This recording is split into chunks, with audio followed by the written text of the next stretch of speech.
going to start out on a little bit of a serious note, and then we'll hopefully it'll lighten up a little bit. But this, I know you're looking at high reliability performance, and everyone wants to go to sleep. And I understand now they're dimming the lights, so now I'm really kind of doomed. So hopefully this will. So let me just start by a case that will. I guess this is our burning platform. So this is a 21-year-old female. These are radiographs that were obtained at an outside institution when I was at Cincinnati Children's Hospital. I want to say outside, the outside institution.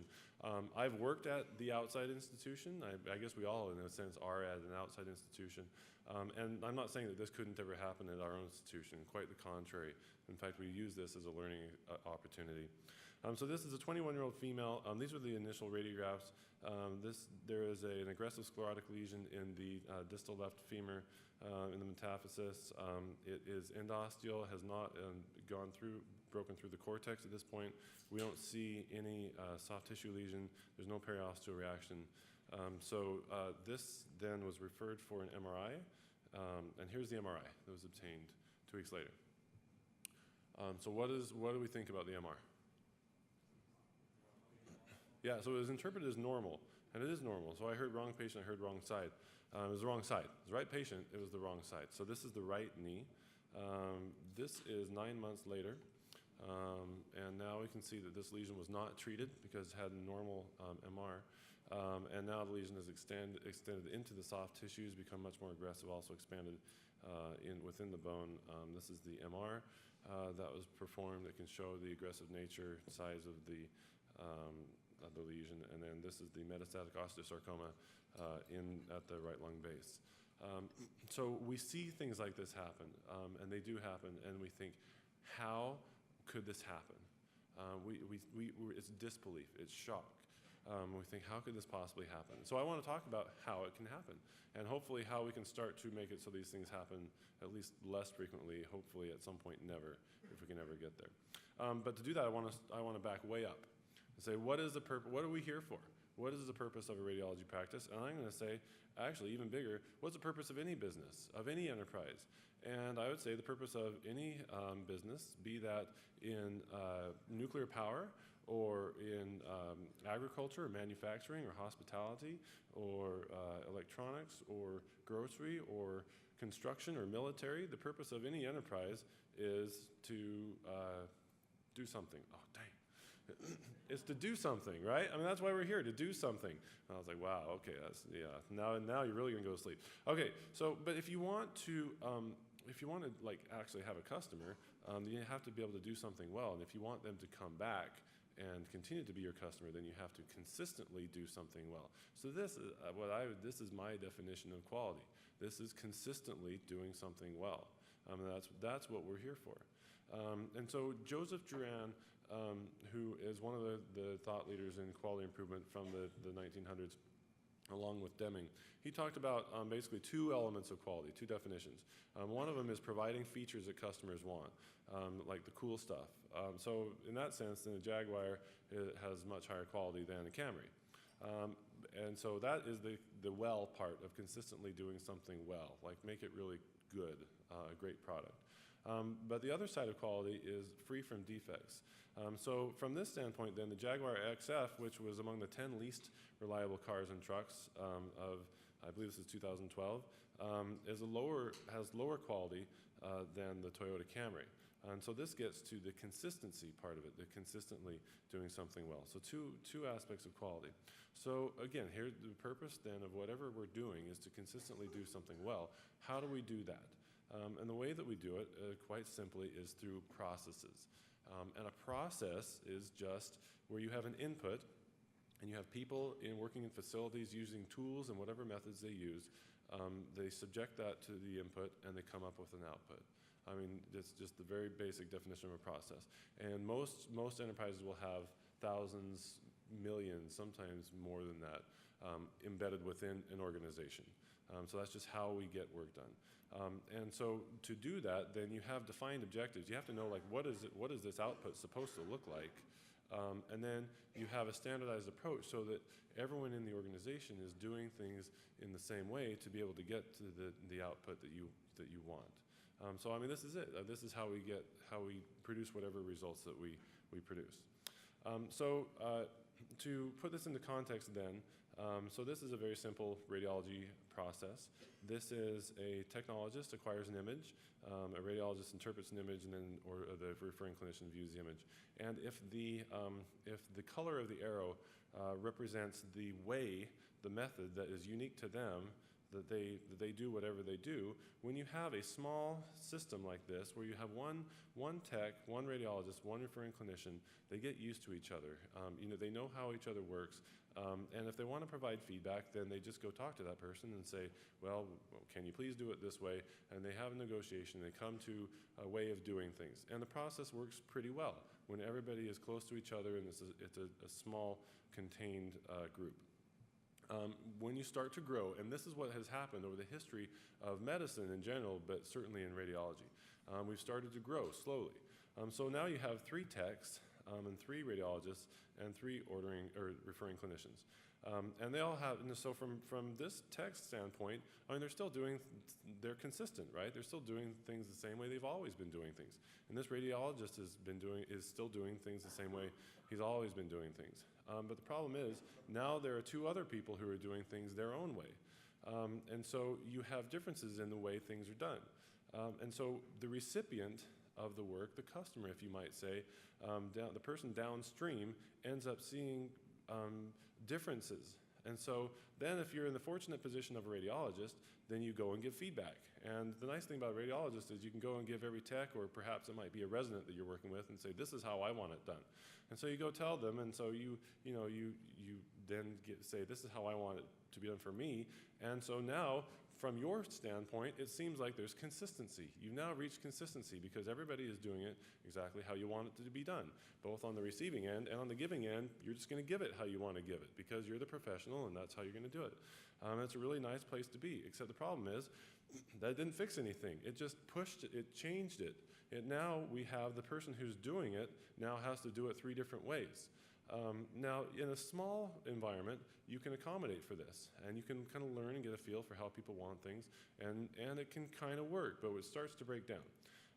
And this is kind of what you're looking at, right? So how do you manage in an environment like this? Well, so here's where we're now going. So this is a medium-sized practice. And at this point, again, from the perspective of these individuals, there's a lot of consistency, right? What's the problem? I mean, we're very consistent. I do things the same way every time. Well, if you have lots of other people who are doing things their own way, this is what it looks like. And I apologize, my PowerPoint skills were limited. I couldn't put the feedback arrows in there, but if I did, it would be an even bigger mess. If you're going to provide feedback, who are you going to talk to? How are they going to change? What are they even going to do? I mean, it's just chaos. So when you think about this, and this is the environment, this is actually a medium-sized practice, a small to medium-sized practice. Think of large practices. It's not only is it not surprising that these types of things can happen, it's amazing these things don't happen more often than they actually do. So that gets us then to how do large, complex organizations work, how do they function with such high levels of reliability that we see in a lot of areas, in a lot of those other industries that we seem to struggle with. And we have to, there are a few realities that we've just got to come to grips with. And I'm sorry to be the bearer of bad news, but this is just how it is. So harsh reality number 1, variability is naturally inherent in every process. We don't hit the mark every time. I'm sorry. Not all the children are above average. It's just that we don't, we're not perfect every time. So I'm sorry, but that's how it is.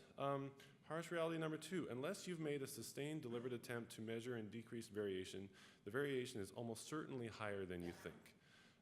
And so it's amazing to me that study after study comes out saying, oh, there's variation in CT ordering practices. There's variation in CT interpretation practices. There's variation and I think, why are we surprised? So this is what happens when people find out that there's variation in their practice and that it's higher than what they expect and they're shocked. So first there's denial, and then they get angry. And then after a while, it kind of moves into bargaining and depression, and then finally you come to grips with, wow, okay, and then you can finally start doing something about it. So I don't know if you've gone through this process yet, but just for the sake of efficiency, I'm going to give you the next 5 seconds to go through this, come to grips with reality, and go through your stages of grief.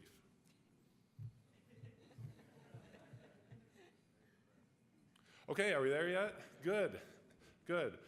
So don't ever be, I don't want anyone in this room to ever be shocked when they find variation in their practice, and a wide variation in their practice. Don't be shocked anymore. It's there. I promise it's there. If it's not there, then you're not looking for it. Okay, harsh reality number 3. Every process, this is Paul Batalden at Dartmouth, every process is perfectly designed to get the results that it gets. So, in other words, if you aren't getting the results that you want, then you need to change the process. And you may not, it doesn't necessarily give you the results that you like, but it gives you the results that a process will give you. So you can learn a lot about your process by looking at the results that you get. Harsh reality number 4. Some processes are designed to get better results than other processes, and processes that sometimes produce excellent results are low reliability processes, and processes that consistently produce excellent results are high reliability processes. And for the most part, you cannot get high reliability outcomes out of low reliability processes. You need high reliability processes. Harsh reality number 5. People make mistakes. And they don't just make mistakes, we make a lot of mistakes. Or we make them relatively frequently. So even just simple math, simple arithmetic, college-educated people, 3% of the time. A monitor will fail, or an inspector will fail to recognize an error 10% of the time. I mean, we can quantify these things, and people have. I mean, you can go in and you can measure it. If you add stress, danger, things that come at you quickly, a quarter of the time. I mean, these things are going to cause mistakes. And it's just the case. So, again, the purpose of a business is to consistently do something well. It's not to hire perfect employees. So to achieve reliable results, then, you have to design reliable processes that work reliably even with imperfect employees, not to expect employees to never make mistakes. Because if you take that approach, then you have an unreliable process, and you are setting yourself up for failure because you will never have perfect employees. So the definition of reliability is basically how often things are done correctly. And you can define whatever you mean by that thing, but how often it happens correctly. And you can state it by how often things are done incorrectly. So 10 to the minus 1 reliability, for example, is 1 defect out of 10. Means the right thing happens about 90% of the time. 10 to the minus 2, or 1 defect out of 100, you get it right about 99% of the time, and so forth. So you can get up to 6 sigma is about 1 out of a million. So 99.9999% of the time, you get it right. You never quite get to 100, but you can get to 1 mistake out of a million, or perhaps even out of a billion. Okay, so this is our process. So how does it happen? It happens on 3. How do you make the right thing happen? And it's a combination of three different aspects: individual skill, procedures, and systems and organizational culture. So by individual skill, I mean the learned ability to carry out predetermined results, expertise, things that you have to learn, that you have to actually take some time and train for and to be good at. You can't just pick it up that morning and do it well that afternoon. Take some time. Procedures. A series of actions conducted in a certain order or manner. It's like a recipe. It's like, this is our methods that we commonly use, and we're all on the same page that this is our approach we all take. And then systems and organizational culture. I'm not going to talk about organizational culture out of interest of time, and I couldn't possibly do it justice after what Johnny did this morning. But systems are basically the technology, tools, facilities, and other mechanisms that enable reduced reliance on human performance. So it's all the other things that you might do, electronic systems or facilities or tools that don't rely on skill and procedures. So that's how you can get results. In general, if you use individual skill, that'll give you a level 1 reliability. About 95% of the time, you'll get the right thing. If you rely on standardized procedures, about 99%, and if you have systems and organizational culture, that can get you to kind of a level 3, 99.9% and beyond. So we come from a tradition that emphasizes skill, and it's a wonderful tradition, and we should celebrate that tradition. But the problem is that we work now in much more complex environments, and so skill alone is no longer adequate to achieve the levels of reliability that we are shooting for. So it's more like a complex environment like we see in the military, like an aircraft carrier. So again, if you look at an aircraft carrier, they rely on those three approaches: individual skill, procedures, and systems and cultures. And if you look at that, I mean, look at the skill that is required in all of these, but look at all of the procedures that they work in lockstep, that they do together. I mean, if you think of the engineering that underlies every element of this, I mean, this is just a masterful example of a great combination of skill, procedures, and culture, and systems and culture. So the advantages then of individual skill are that people, relying on individual skill, people are great problem solvers. they're flexible. They can be autonomous. They're available. Like you can always go grab somebody and put them on a project pretty quickly, and then you can hold them accountable. And so we tend to just jump to this solution. The disadvantage is people tend to make mistakes. We're inefficient. We're imprecise. And our skills wane over time, so then we have to maintain those skills. Relying on procedures for outcomes has the advantage that you can improve reliability through those standardized techniques. And sometimes you can boil things down to a cookbook, and sometimes, in many cases, that's very helpful and will get you the results that you want. But the problem is that it can be sensitive to detail. Sometimes you can't boil that down. It requires effort to learn and then to organize and then to get everybody on the same page. Systems are great because they are very reliable, they're very fast, they can do information processing and communication often much better than people can, but they tend to be inflexible and they're expensive and they have to be designed and built, and often you can't just jump to that solution. It takes years to develop that. So looking at individual skill, here's an example. So this is an example of adopting high reliability techniques. This is the winning height of the high jump in the Olympics throughout the history of the Olympics. And we can see at first it was below 6 feet, and then towards now in the 2000s we approached 8 feet, the winning height. And so how did that evolve? Well, it started out as the scissors kick, and then it moved to the Western roll, and then to the straddle, and then in 1964 Dick Fosbury invented the Fosbury flop, where instead of going over forward, he went over backward. And then this was perfected by Javier Sotomayor, a jumper from Cuba, who is the only human to have ever cleared 8 feet. And if you can see, the center of gravity for the scissor kick actually is high above the bar, whereas for the flop, the center of gravity actually never even passes over the bar. It passes under the bar. It's a better method of doing things. It's a better technique, but it requires skill. So to do that, then you also have to accompany that with coaching and practice. How much do we embed that in our systems, in our organizations? How much coaching occurs? How much practice occurs? How much practice or coaching occurs from one radiologist to another? Or do you have a tech who is the coach and their only job is to make sure that their people are fantastic? No performance review, no other, administrative tasks. Their only job is to make sure people are excellent. And if you do, I bet you have a lot better work than a place who doesn't. Standardized procedures. One of the things Toyota does very well that actually isn't celebrated very much is they're very good not only breaking down tasks into individual standardized work, but then helping people to learn on the job very quickly and to make sure that they do that. So they call it training within industry, and they have a whole infrastructure around that. Automated systems, these are everywhere. Usually we don't even recognize it. And we are far away from capturing the potential of automated systems in radiology. But this is just an example, a modern aircraft flight control system. I have an aunt, actually, who lives in this area who is a systems engineer. And basically, these things literally fly themselves. And they can even take off and land, and they can even taxi themselves.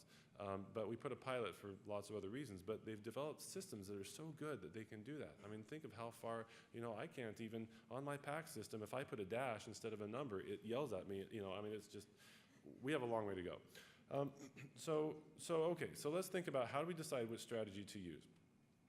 Here is, if I gave you 100 math problems and gave you some time, you'd probably get, again, about 97% of them right. What if I told you I did this in under 30 seconds, I got 100% of them right? Or what if I told you that I did 3,600 problems in under 30 seconds and got every one of them right? What would you say? You said I cheated, right? And I guess if you want to call it cheating, you can. So this is the difference between practitioner and an engineer. An engineer calls it actually, doing the right thing. But if this is if this is my child and you're calculating a dose, then use whatever means necessary to get the results that you need to get for my child. You call it cheating or call it whatever you want. Use the method that will get you the right results. So here's another quick example. This is, sometimes if you have a bike, you have to transport it on top of your car. What's the problem that happens here? Does anybody know? The garage, right? How many have done this? All right, one brave soul over here. All right, how many know somebody who's done this? All right, good. This is a known error, so don't be surprised. It does happen, and you can go on the internet and find different strategies. So one strategy that is not a strategy is just to tell the driver to not do it again, or to restrict privileges after error. But yet this is our best strategy in radiology most of the time, and in lots of healthcare. It's just tell them not to do it again. That's not a strategy. So you could do a level 1 strategy where you post a reminder, you hang a mirror tag above the garage, and these are all from the internet. They're out there. The most common one that's used is you just put your garage door opener in a glove compartment before you leave. So as you're driving in at the time, you say, oh, yeah, that's right, I gotta take the bikes off. You could place a potted plant in front, you could use an electronic alert. There are lots of strategies. Really, if you wanna fix it, you just buy a bigger vehicle and put the bikes inside, right? But you may not have the money for that, so you may have to use a lower reliability strategy. There is an implicit contract, whether you know it or not, between the leaders of an organization and the individual workers in the organization. And that is that the individuals will do their best to do great work, and the leaders make it as easy as possible for those individuals to do their great work. And by and large, when one person fails their end of the contract, it's almost always the leaders that fail their end of the contract to make it as easy as possible for individuals to do their best work. And if we have these strategies, individual skill, procedures, and systems, what do the individuals have control? Well, they have control over individual skill. Even then, actually not as much as you might think. Not really processes, certainly not systems. What do we have control over? We have control over the whole thing. So if there's a quality problem, then I say, in your organization, then I say there's a leadership problem. Okay, so your final exam, what happened here? What could have prevented this error? Forgot to carry the 1, right? No, that's not what happened. The problem is we're using a low reliability technique when we need a high reliability outcome. So we need to start thinking in what are all the strategies we have at our disposal to accomplish the type of work we want to accomplish in the type of environment in which we work. And this, I would say, is the defining challenge of our generation, and I hope we're up for it, and I'm confident that we are. Thank you very much.